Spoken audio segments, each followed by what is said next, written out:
The morning sun cast long shadows across the courthouse steps as Judge Marcus Williams adjusted his tie and checked his watch.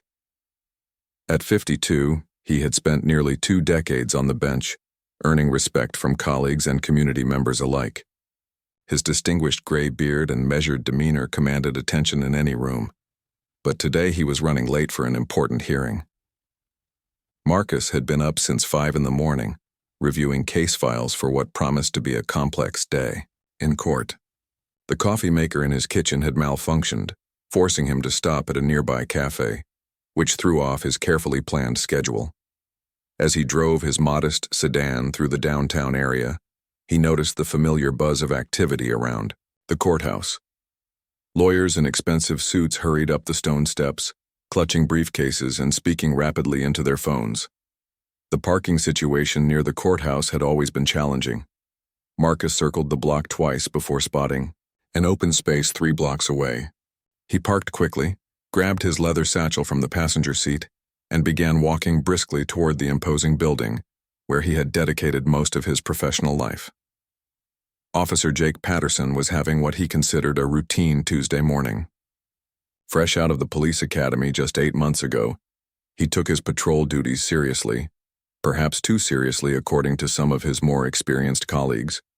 Jake had grown up in the suburbs, the son of a factory worker and a school secretary. His understanding of the world was shaped by television shows and the limited diversity of his hometown.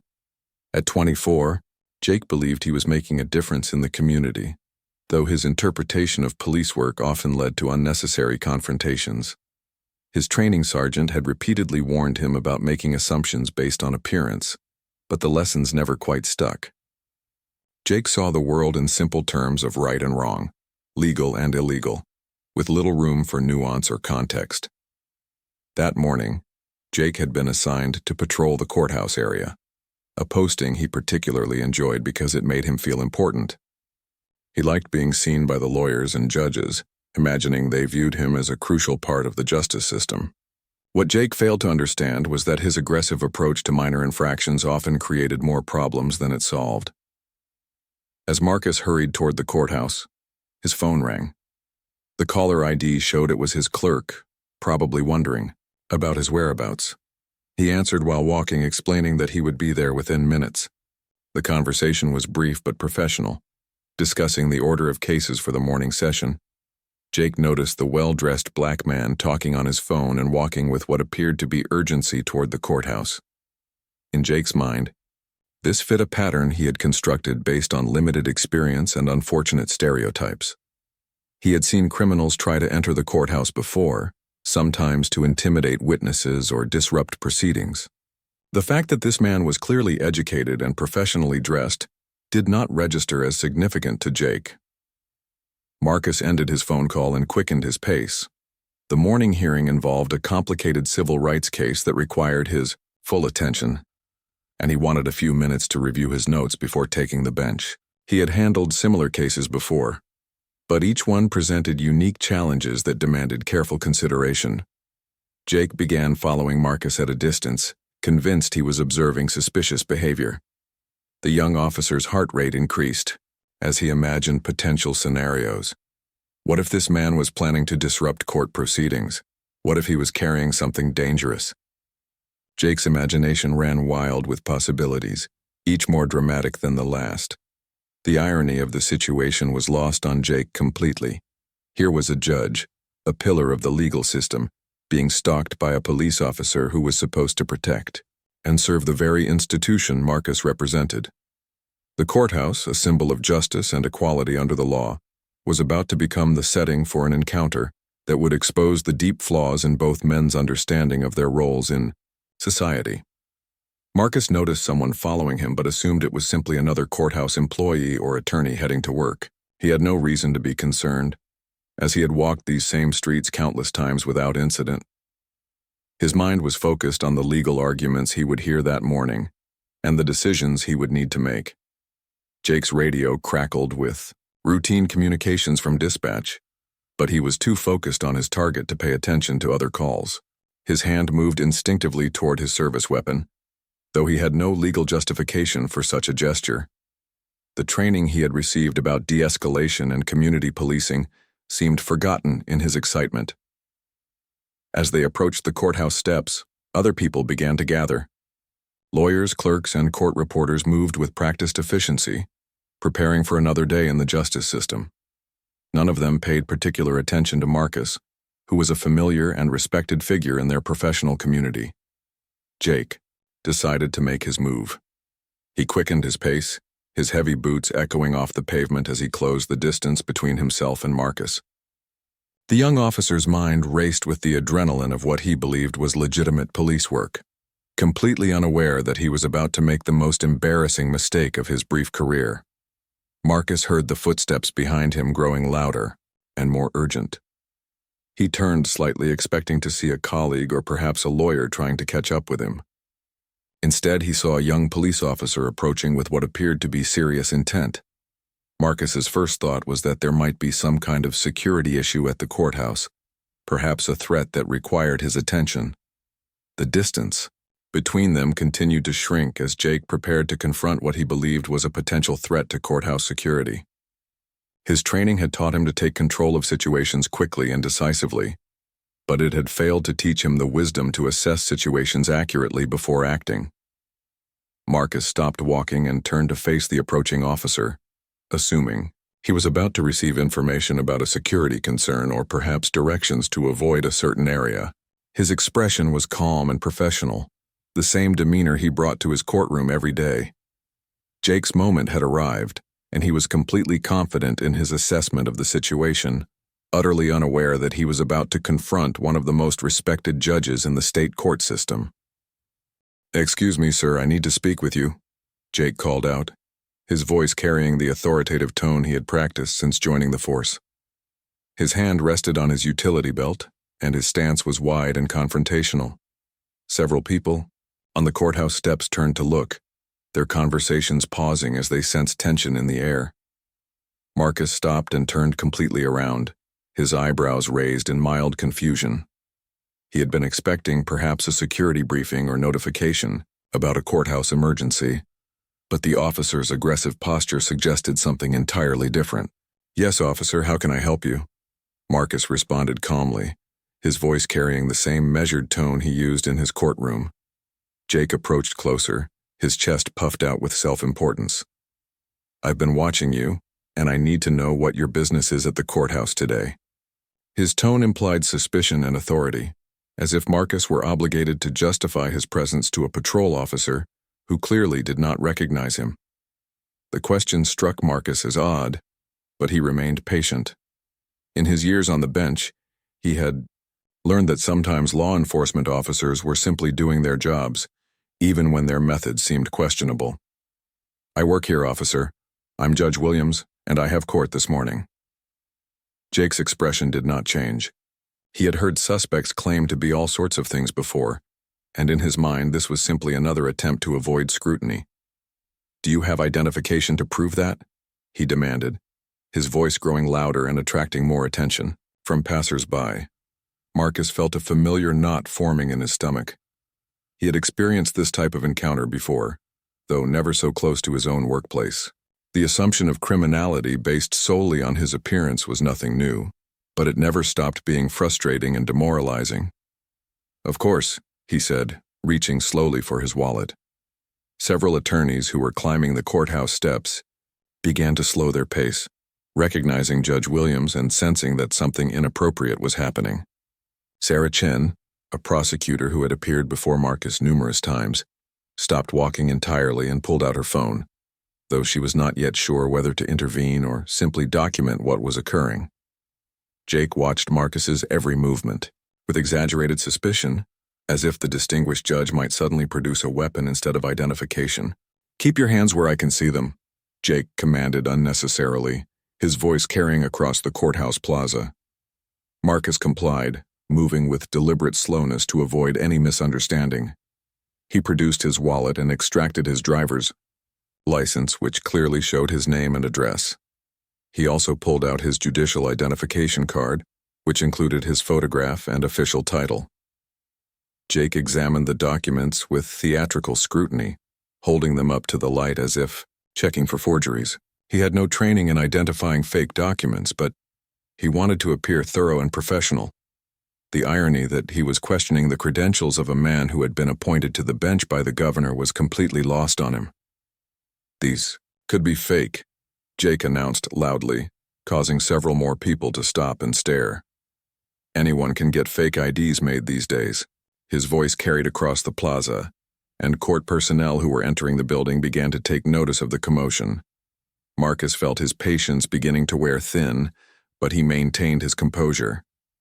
"Officer, you can easily verify my identity by calling courthouse security or simply asking anyone who works here.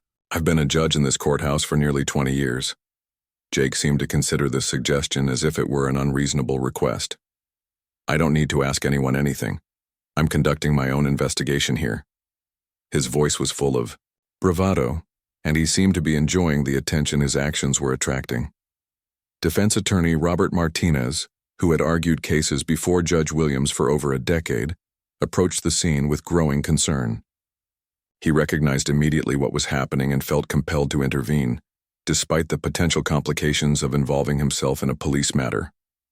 "Officer, that's Judge Marcus Williams," Robert said clearly, his voice carrying enough authority to make Jake pause. "He's one of the most respected judges in this courthouse." Jake turned toward Robert with annoyance. "Sir, I'm going to need you to step back and mind your own business. I'm conducting official police business here." Robert held his ground. "Judge Williams, good morning. Are you all right?"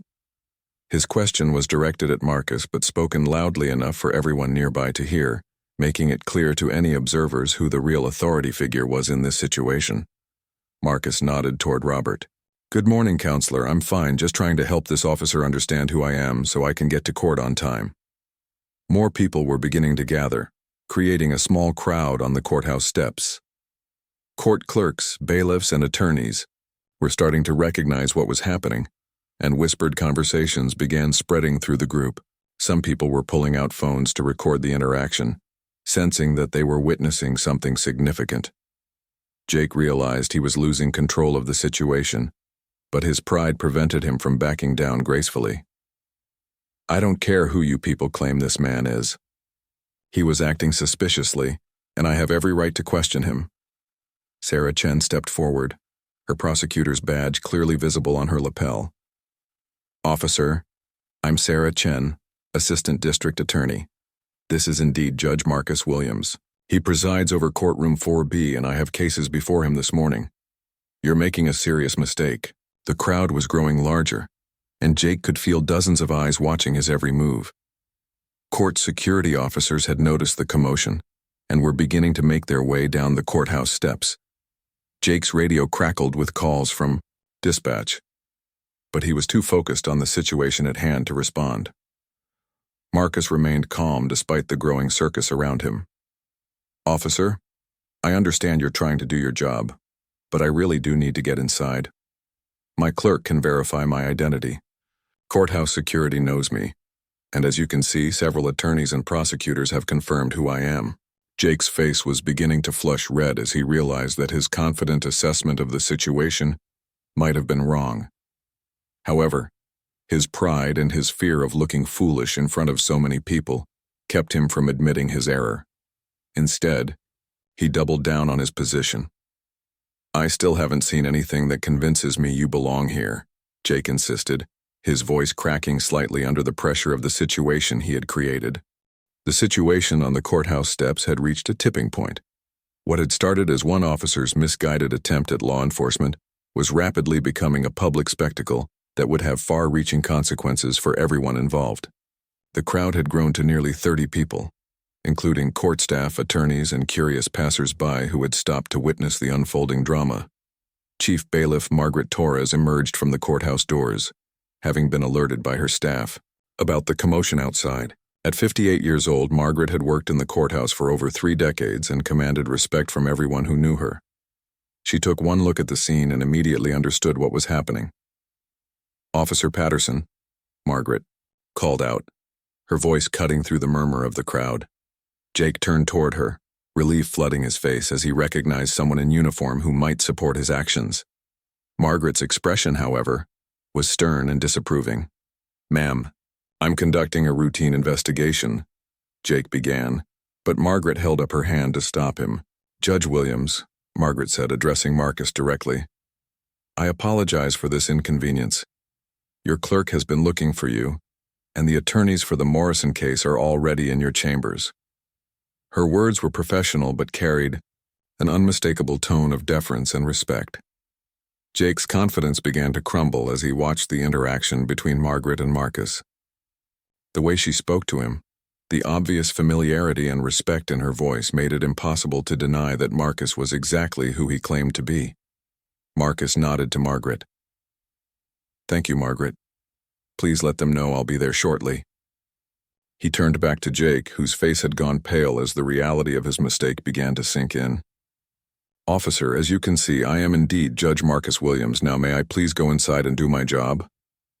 The crowd had gone almost silent, sensing that they were witnessing a pivotal moment. Phones continued to record the interaction, capturing Jake's growing realization that he had made a catastrophic error in judgment. His training had prepared him for many scenarios, but not for the humiliation of publicly harassing a respected judge. Jake's hands trembled slightly as he returned Marcus's identification documents. I was just doing my job, he stammered, but the words sounded hollow even to himself. The confidence and authority he had displayed just minutes earlier had evaporated completely. District Attorney Patricia Walsh appeared at the top of the courthouse steps, having been informed of the situation by her staff. Patricia had worked closely with Judge Williams on numerous high-profile cases and considered him one of the most fair and competent judges in the system. Her presence added another layer of authority to the growing crowd of legal professionals.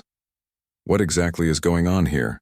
Patricia asked, her voice carrying the unmistakable tone of someone accustomed to being in charge. She looked directly at Jake, who seemed to shrink under her gaze. Robert Martinez stepped forward to explain. This officer stopped Judge Williams and demanded identification, claiming he looked suspicious.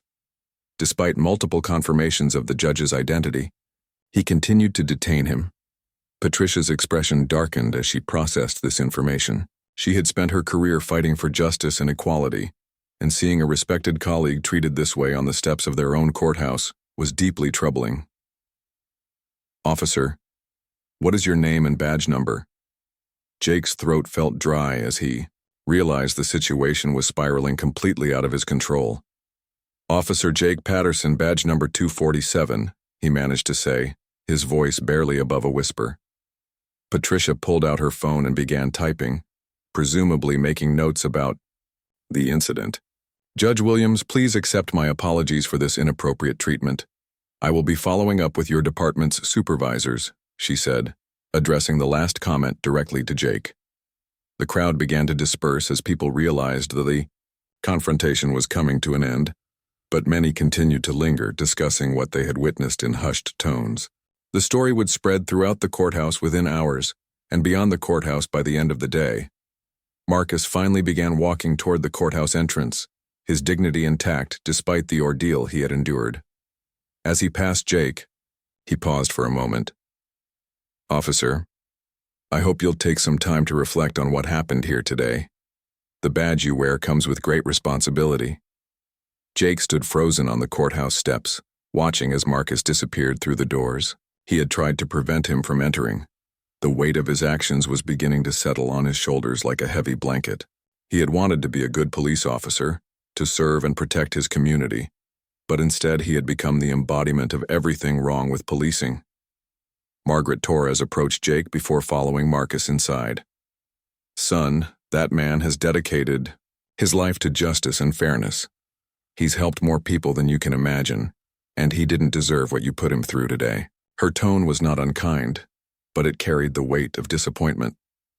The remaining crowd members continued to watch Jake, some shaking their heads in disapproval, others speaking quietly among themselves about what they had witnessed. A few attorneys were clearly discussing the incident with colleagues via phone, spreading word of what had happened to the broader legal community. Sarah Chen walked past Jake on her way into the courthouse, pausing long enough to make eye contact. I hope you understand the gravity of what just occurred, she said simply before continuing up the steps. Jake's radio crackled again with calls from dispatch, but he felt paralyzed by the magnitude of his mistake. His sergeant would want a report of his activities, but how could he explain what had just happened? How could he justify stopping and detaining a judge based solely on his appearance and supposed suspicious behavior? As the courthouse steps emptied and normal morning activity resumed, Jake found himself alone with his thoughts and the growing realization that his brief law enforcement career might be over before it had truly begun.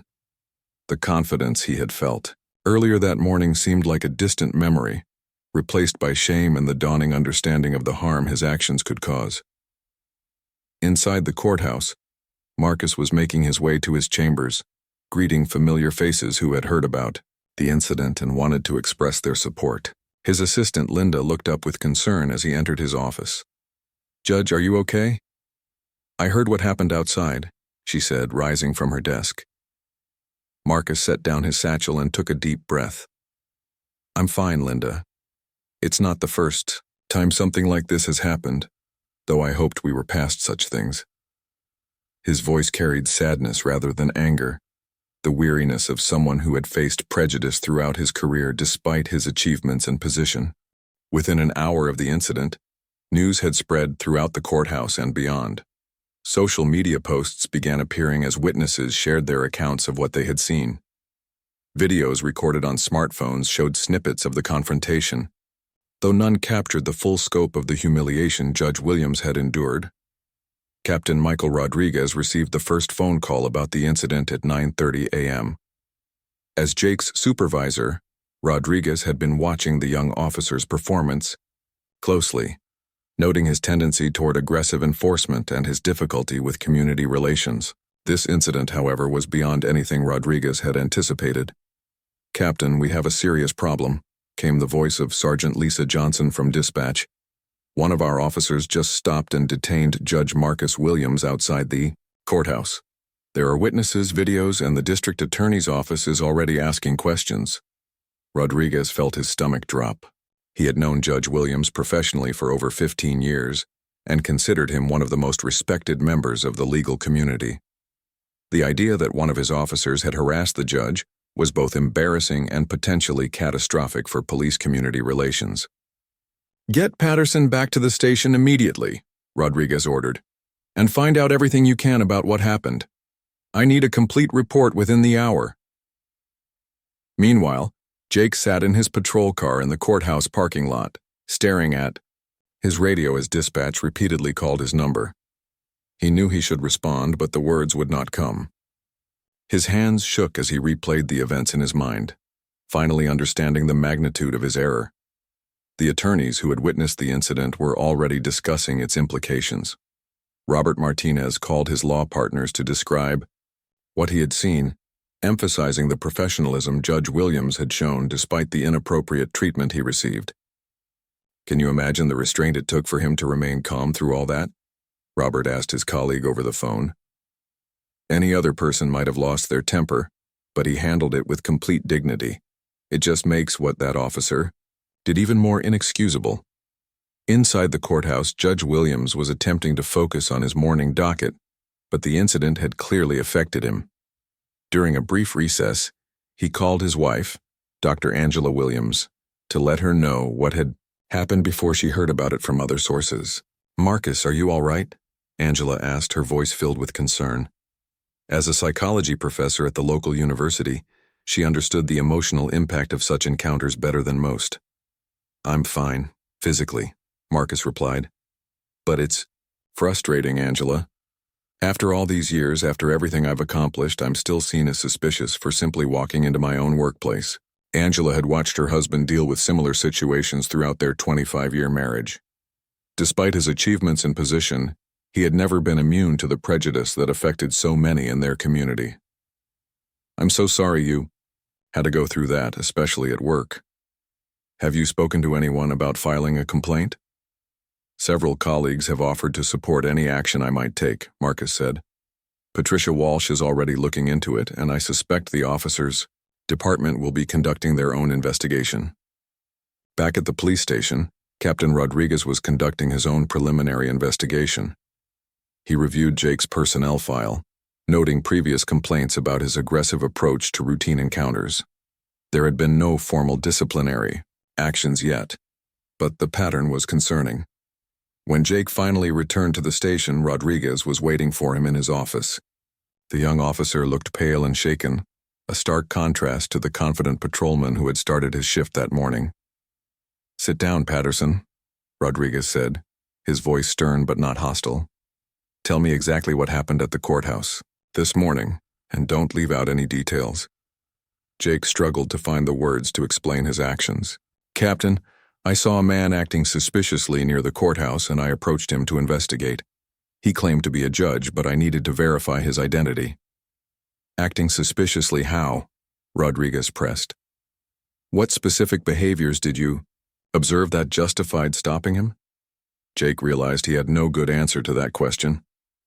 "He was walking quickly and talking on his phone. He seemed out of place." Rodriguez studied Jake's face, seeing the young officer's growing awareness of how inadequate his justification sounded. "Out of place how, Patterson? Help me understand what made a well-dressed professional man walking toward the courthouse seem suspicious to you." The silence stretched between them as Jake struggled to articulate reasoning that would not reveal his implicit bias. The truth was that Marcus had seemed suspicious to him primarily because he was a black man, in what Jake unconsciously considered a white space, despite the obvious flaws in that thinking. "I thought I was being thorough," Jake finally said, but the words sounded weak even to himself. Rodriguez had been a police officer for 22 years and had seen this type of incident before. Good intentions and poor judgment could create serious problems for both individual officers and entire departments. "Patterson, do you understand who Judge Williams is in this community?" Jake shook his head, though he was beginning to realize that his ignorance was part of the problem. "Judge Marcus Williams has been on the bench for nearly 20 years, Rodriguez explained. "He's handled some of the most important cases in our jurisdiction. He's respected by attorneys, prosecutors, and law enforcement alike. He's also been a leader in police-community relations, working to build bridges between our department and minority communities." Each word felt like a weight settling on Jake's shoulders. The man he had stopped and humiliated was not just any judge, but someone who had actually been working to improve relationships between police and the community Jake claimed to serve. "Captain, I didn't know," Jake said quietly. "I was just trying to do my job." Rodriguez leaned back in his chair, considering his response. "Patterson, part of doing your job is knowing your community. It's understanding the people you serve, and treating everyone with respect and dignity. You stopped a respected member of our community based on nothing more than your own assumptions." The phone on Rodriguez's desk rang, interrupting their conversation. The caller ID showed it was the police chief, and Rodriguez knew this call would not be pleasant. "Captain Rodriguez, I just got off the phone with the mayor," Chief Patricia Barnes said without preamble. "She's heard about the incident at the courthouse and she wants answers. The Judge Williams situation is already making waves in the community." Rodriguez glanced at Jake, who seemed to shrink further into his chair as he realized the scope of attention his actions had attracted. "Chief, I'm interviewing Officer Patterson now. We're conducting a full investigation of the incident. Make sure you do," the chief replied. "The mayor is concerned about the impact on police-community relations, and frankly, so am I. Judge Williams is well respected in this city, and if he files a formal complaint, this could become a very public problem for all of us."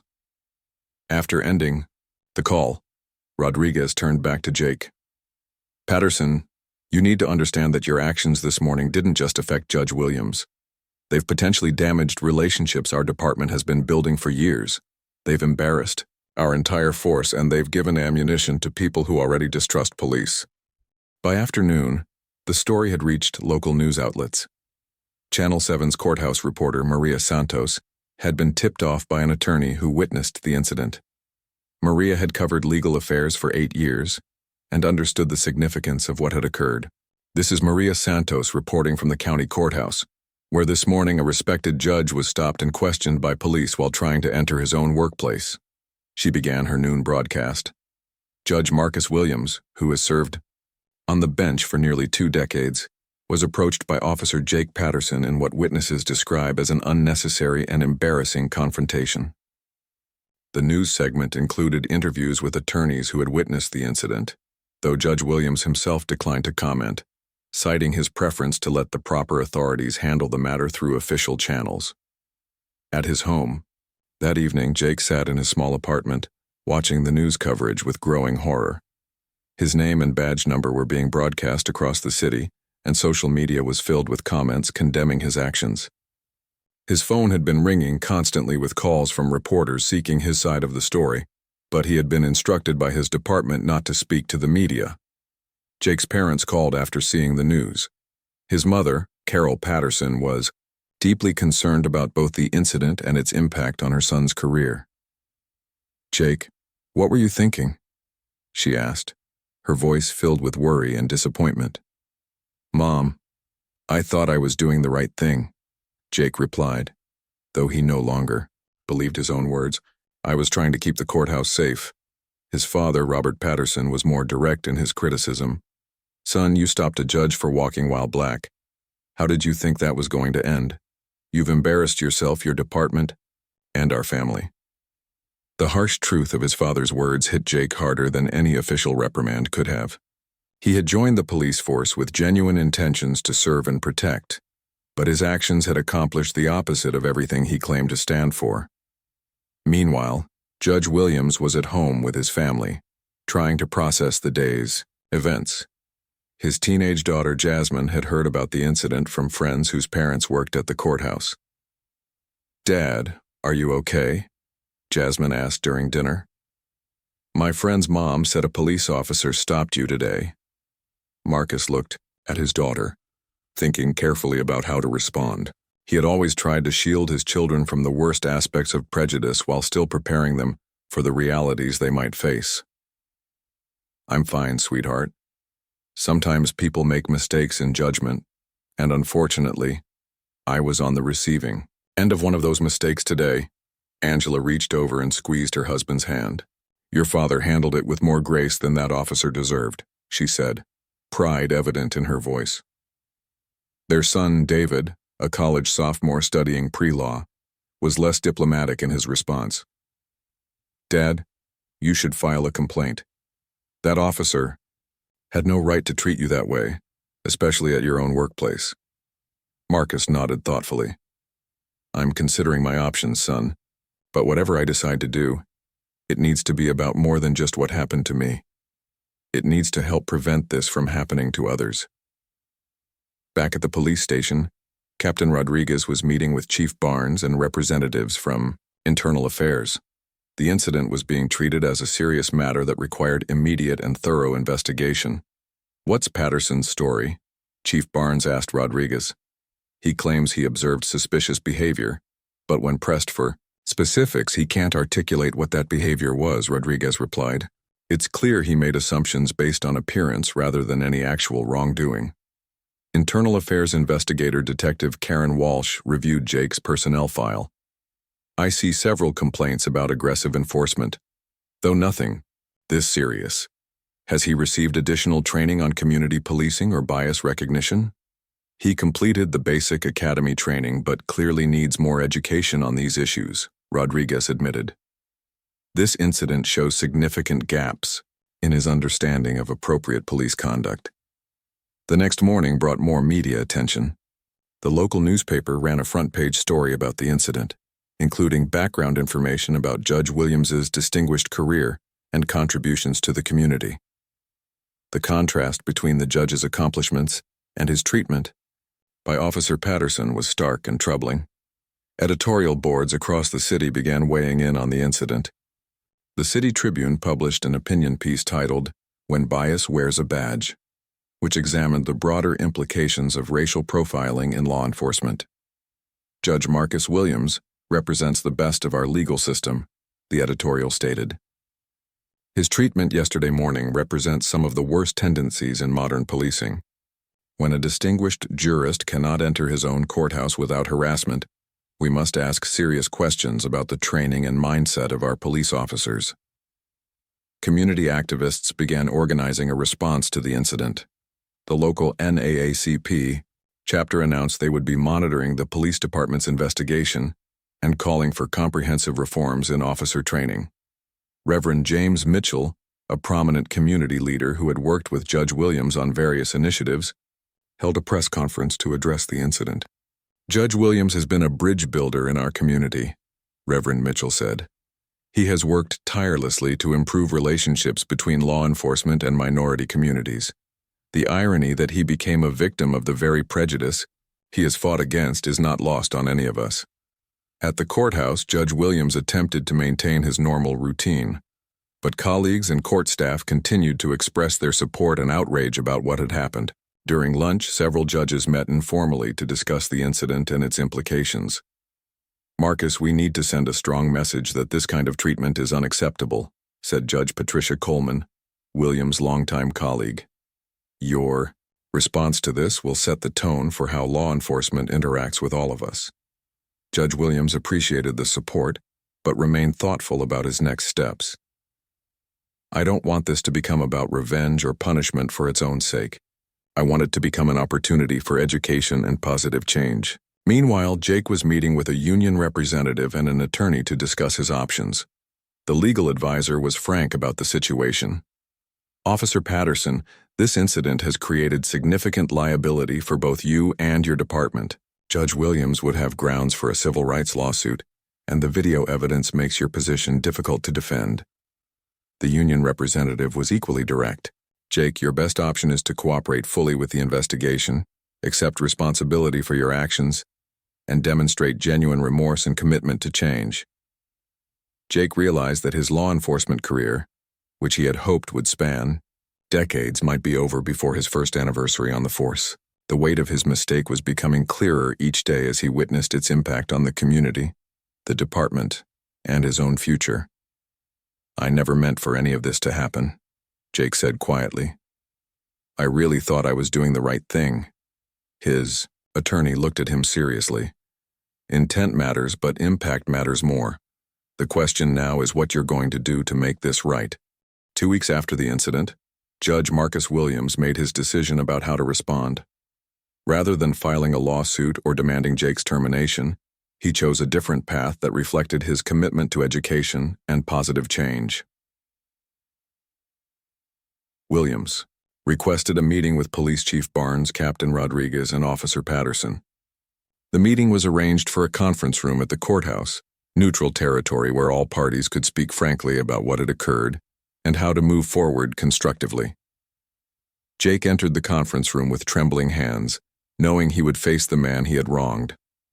Judge Williams was already seated at the table, dressed in his usual professional attire, his demeanor calm and measured. Chief Barnes and Captain Rodriguez flanked Jake, their expressions serious but supportive. "Officer Patterson," Judge Williams began, his voice steady and without anger.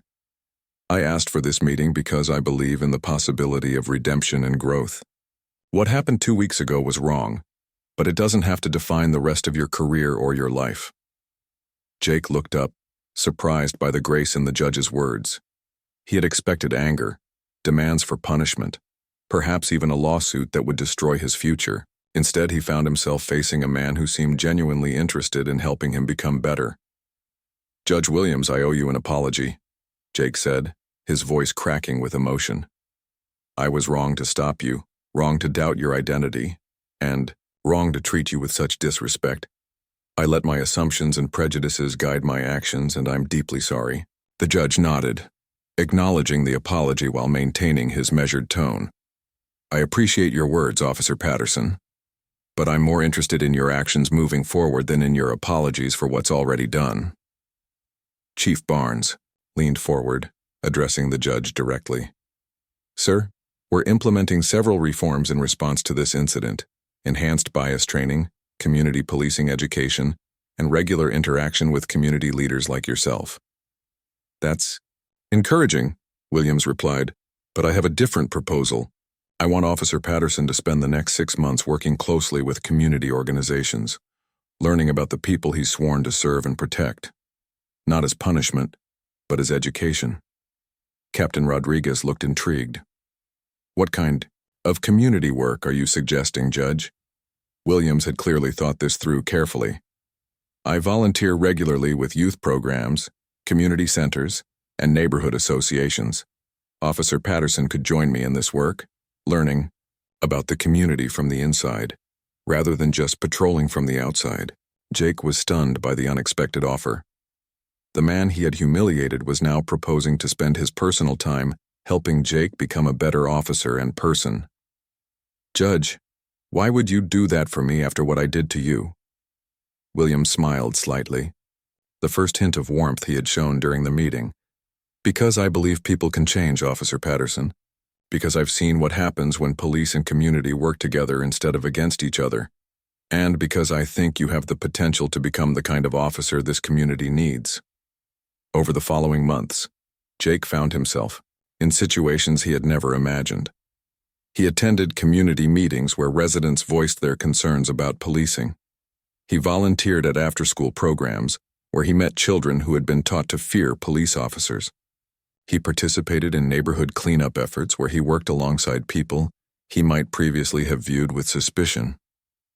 Judge Williams was present for many of these activities, serving as both mentor and bridge between Jake and community members who were initially skeptical of his presence. The judge's reputation in the community opened doors that would have remained closed to Jake alone. During one particularly powerful evening, Jake found himself at a community forum where residents shared their experiences with law enforcement. Story after story revealed encounters similar to what had happened to Judge Williams, but often with far worse outcomes. I was stopped 7 times last year just walking to work, shared Maria Gonzalez, a nurse at the local hospital. Each time, I had to prove I belonged in my own neighborhood. Each time I wondered if I would make it home safely. Jake listened to dozens of such stories, each one helping him understand the impact of biased policing on real families and real lives. He began to see how his actions on the courthouse steps were part of a much larger pattern of injustice.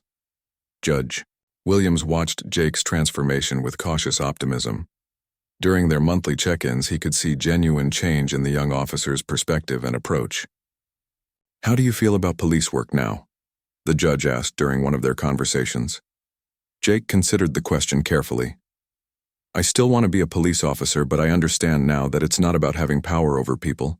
It's about serving them, protecting them, and being part of the community rather than separate from it. The changes in Jake's approach became evident to his colleagues and supervisors. His incident reports showed more thoughtful decision-making. His interactions with community members became more respectful and productive. He began volunteering for community policing assignments that other officers avoided. Captain Rodriguez noticed the transformation during Jake's performance review.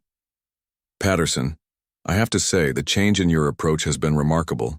You're becoming the kind of officer we need more of in this department. Jake's experience began to influence department-wide changes. His story became part of the training curriculum for new officers, demonstrating both the consequences of biased policing and the possibility of growth and redemption. A year after the incident, Jake requested a meeting with Judge Williams to discuss his progress and future plans. They met in the judge's chambers, the same courthouse where their story had begun in such a troubling way. Judge, I want to thank you for giving me a second chance when I didn't deserve one, Jake said. You could have ended my career, and you would have been justified in doing so. Instead, you helped me find a way to become better. Williams leaned back in his chair, reflecting on the journey they had both taken. Officer Patterson, the measure of a person isn't whether they make mistakes, but how they respond to those mistakes. You chose to learn and grow rather than make excuses or blame others. Jake had prepared for this meeting carefully. I want to ask for your support in applying to become a community policing specialist. I want to spend my career building bridges instead of barriers. The judge smiled, genuinely pleased by Jake's request. You have my full support, Officer Patterson. I believe you'll be excellent in that role. As Jake left the courthouse that day, he paused on the steps where their encounter had begun. The memory of his actions still brought shame, but it also served as a reminder of how much he had learned and changed. The incident had indeed resulted in instant regret. But it had also led to something neither man could have anticipated: that morning, a partnership between a young officer and a respected judge that would improve police-community relations for years to come. Judge Williams continued his work on the bench, but he also became a powerful advocate for police reform and community engagement. His willingness to transform a moment of injustice into an opportunity for education became a model for other communities facing similar challenges. Their stories spread beyond the local community, inspiring other police departments and judges to work together in new ways. What had started as an embarrassing mistake became a powerful example of how grace, education, and genuine commitment to change could transform both individuals and institutions. Years later, when Jake was promoted to sergeant and put in charge of the community policing unit, Judge Williams was in attendance at the ceremony. In his remarks, Jake credited the judge with not just saving his career, but with teaching him what it truly means to serve and protect. The instant regret that Jake had felt on the courthouse steps that morning had indeed changed his life, but not in the way he had feared. Instead, it had led him to become the police officer he had always claimed he wanted to be, serving a community that had learned to trust him because he had learned to truly see them.